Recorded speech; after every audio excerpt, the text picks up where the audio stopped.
The best news in technology and beyond. This is Crockel's News. The Welsh Government has made a series of recommendations in its guidance on returning to school.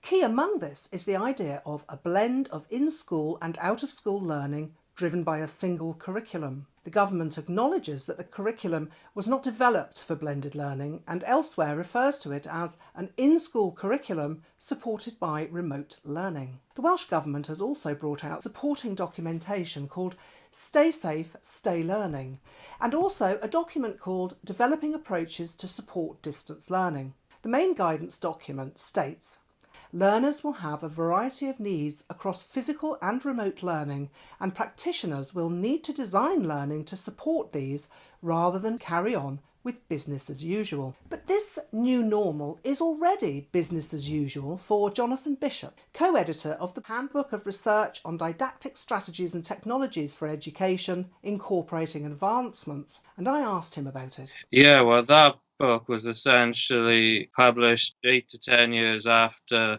the case studies in it started or completed, and it essentially discussed all the Classroom 2.0 movements across Europe, with the exception of England, who didn't contribute to the book, and Scotland went their own way, which was more of a Classroom 1.1, because they had the pedagogy but didn't use the technology. Now, essentially, experiments I did in Wales under Classroom 2.0, the Welsh Education Minister is talking about as if they're new. So I'm going to have to send her my book chapters saying, look, when Jane Davidson was Education Minister, I was doing it then. But how were these ideas received back then? When I was a school governor, I tried to encourage the use of Classroom 2.0. The head teacher of the school said to me, the staff aren't skilled.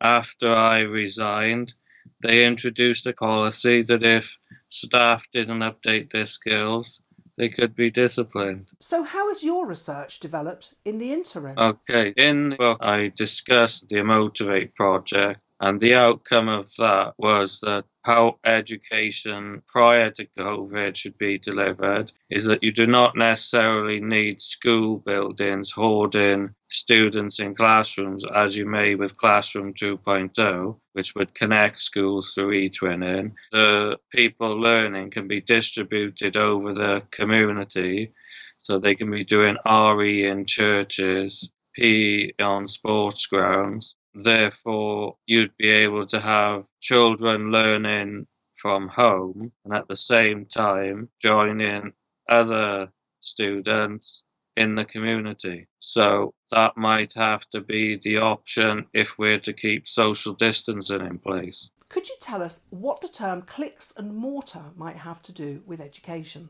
Yeah, the term clicks and mortar has been used since the noughties, and I adopted it for a project with my father's company. We were working on IT labs and music suites. So the IT labs are both in a physical building, which is the mortar, and they both got computers in, which is the click. And the firm also built a sports centre. That's why the project is called CAMEL, Clicks and Mortar Environments for Learning Leisure Experiences.